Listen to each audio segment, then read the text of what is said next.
તો hi foodies, welcome to Vinayak kitchen.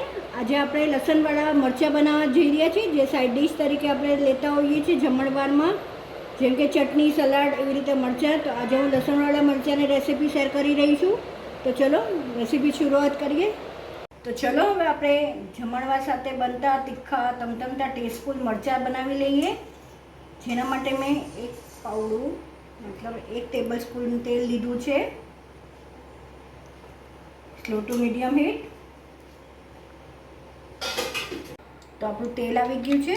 આપણે 1/2 teaspoon જીરું એડ કરી દઈશું. આ સમયે આપણે 8 થી 10 કળી લસણ એડ કરી દઈશું. થવા દઈશું. સાથે આપણે મરચાં પણ એડ કરી દઈશું.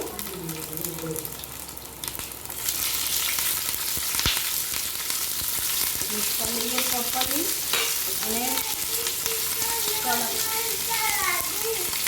તમે જોઈ શકો છો એકદમ પ્રોપર બધા મરચાં ઉપર ડિઝાઇન પડી ગઈ છે.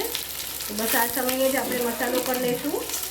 જેના માટે આપણે જો સ્પાઇસી મરચાં હોય તો તમે નો એડ કરો તો ચાલે. અમારા મીડિયમ સ્પાઇસી છે એટલે 1/2 ટીસ્પૂન આપણે એમાં મરચું એડ કરીશું. 1/2 ટીસ્પૂન ધાણા જીરું, 1/4 ટીસ્પૂન હળદર, 1/2 ટીસ્પૂન એમાં આપણે મીઠું એડ કરીશું.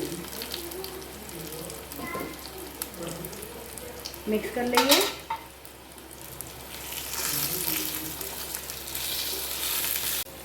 આપણે મસાલો ઓલરેડી એડ કર્યો છે.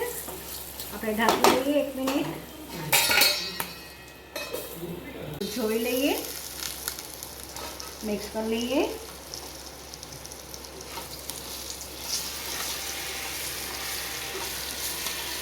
સાથે આપણે આમાં 1 ટીસ્પૂન લીંબુનો રસ એડ કરીશું. મિક્સ કરી લઈએ. ગેસ ઓફ કરી દઈશું. તો રેડી છે આપણા મરચાં. તો ચલો સર્વ બી કરી દઈએ.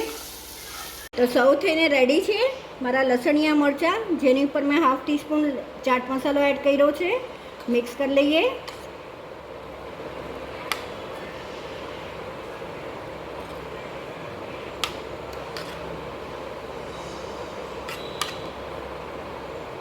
તો મિક્સ થઈને રેડી છે મારા મરચાં. આઈ વિશ તમને મારી આ રેસીપી ગમી હશે. જો ગમી હોય તો લાઇક, શેર અને સબસ્ક્રાઈબ કરવા ન ભૂલશો. આવી જ નવી રેસીપી સાથે આપણે ફરીથી મળતા રહીશું. Till then by, take care.